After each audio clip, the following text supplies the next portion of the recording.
We got some numbers for Sony PlayStation 5 shipments, and we all knew things were bananas. Nobody, not even Sony themselves, projected these kinds of numbers.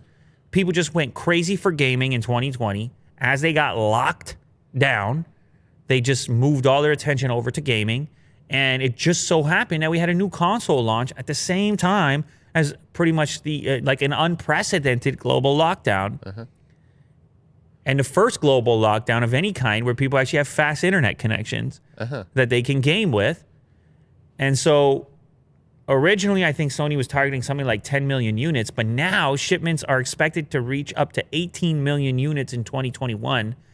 And Sony has already shipped 3.4 million PlayStation 5 units in the last 4 weeks.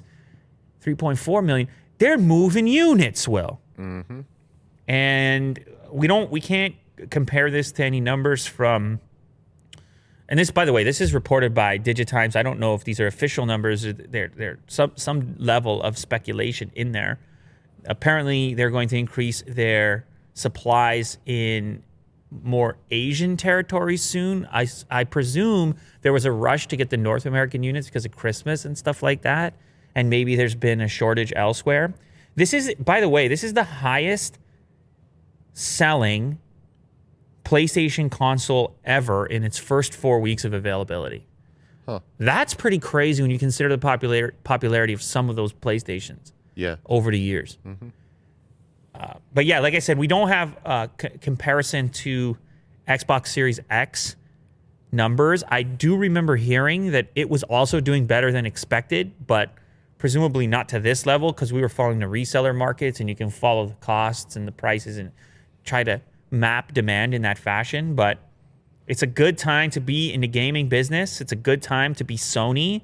And I want you to just imagine a room full of 20 million PlayStation 5s.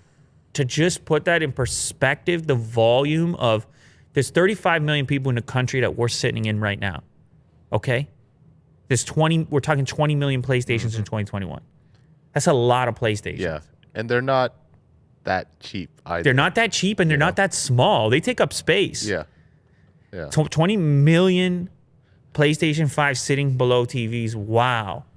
Congrats to Sony on that. I think Microsoft sort of helped them as well with the absence of the Halo at launch. I think that made it easier because you wanted to play a next-gen title, and really it turned out the only one after the Cyberpunk debacle was Miles Morales game. Yeah. And so they kind of got gifted on that front. But these things, they last for a long time. You keep the console for, what is it, like 5 years? Yeah.